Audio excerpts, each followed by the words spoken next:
In today's analysis, we're looking at the very foundation of how our societies protect their most vulnerable members. Welcome to The Explainer. Today, we're diving straight into the intricate, deeply impactful world of child welfare. Because to understand our future, we really have to understand the systems shaping our future generations. So, let me ask you a pretty profound question right off the bat. Who exactly is considered a child? And honestly, who holds the ultimate responsibility for their future? Is it the parents, the community, or is it the government? Well, the systemic, structured answer to that vital question is exactly what we call child welfare. It's a phrase we hear all the time, but today we're going to actually unpack the nuts and bolts behind it. Here's our roadmap for today. We're going to cover what child welfare is, its objectives and elements, the historical context, the role of the social worker, and finally, we'll compare developed and developing nations. Let's get right into it.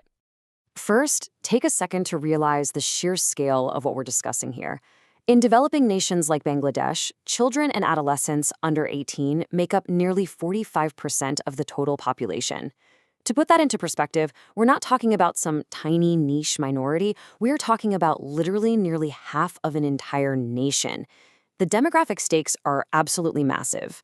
I mean, if the welfare of this 45% is neglected, the entire future of that country's social and economic stability is completely at risk. All right, Section 1. What exactly is child welfare? Now, before any society can protect its children, it kind of needs to legally define who they are, right? A child isn't just a biological state, it's a legal definition, and that definition actually varies depending on where you are. The United Nations universally defines a child as anyone under 18. But when we look at specific local legal frameworks like the 1974 Bangladesh Children Act, for example, the boundary was traditionally drawn at under 16. And this is absolutely crucial to understand because these legal boundaries directly dictate who actually qualifies for state protection, juvenile justice, and welfare resources. To really flesh this out, scholar M.D. Ali Akbar pretty much hit the nail on the head. He states that child welfare is the care and protection bestowed on a child before and after birth, extending all the way through adolescence. So it's not just an emergency response when things go wrong. Actually, it's a continuous, holistic life cycle of care. It starts from day one, even before day one, with prenatal health for the mother, and it keeps building the child's environment step by step. Moving right along to Section 2, Objectives and Elements of Child Welfare. So what's the end game here? What are we actually trying to achieve with these massive public programs? The core objectives fundamentally break down into 3 actionable steps. Step 1, supporting family strength and stability. This is huge because the first and absolute best line of defense for any child is a well-supported family. Step 2, protecting children from abuse and exploitation when that first line of defense fails. And step 3, proactively ensuring their physical, mental, and educational growth so they can actually become capable, independent adults. And it's like a giant puzzle.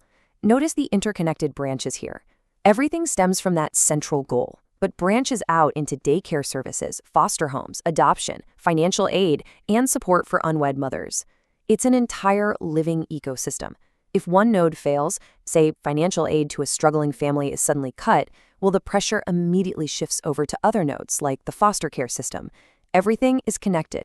Which brings us to Section 3, the historical evolution of child welfare. Now, these comprehensive protective ecosystems, they didn't just magically appear overnight. They were painstakingly forged through decades of activism. Looking at this timeline, it's genuinely fascinating to see how the momentum spread globally.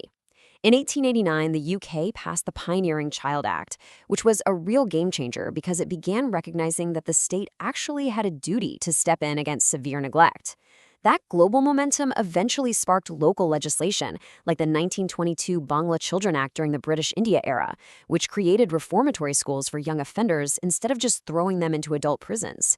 Later on, we see independent nations stepping up, like India's 1974 national policy declaring children a supremely important asset, and the USA's 1997 Adoption and Safe Families Act, prioritizing a child's health and safety above literally everything else. Okay, let's jump into Section 4, the role of the social worker. Because let's be real, all of those historical laws we just talked about, they're just ink on paper without the boots on the ground to enforce them. A social worker's role is incredibly multidimensional. They have to act as both a shield and a healer all at the same time. They implement preventative measures to stop abuse before it even happens through community education. They take curative actions, removing a child from a dangerous situation and facilitating trauma recovery. They push developmental initiatives to improve the overall environment. And crucially, they act as navigators, linking totally overwhelmed families to those complex resource systems we looked at a minute ago. Finally, Section 5, Child Welfare in Developed versus Developing Nations.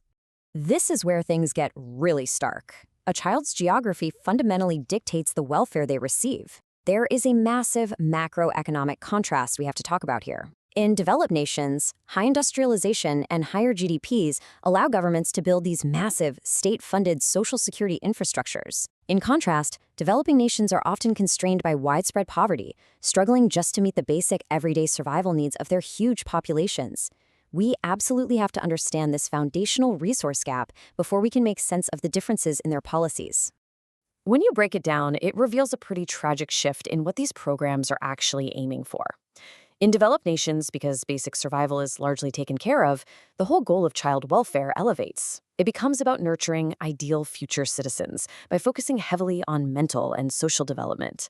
But over in developing nations, the system is fundamentally locked in a fight for immediate emergency survival.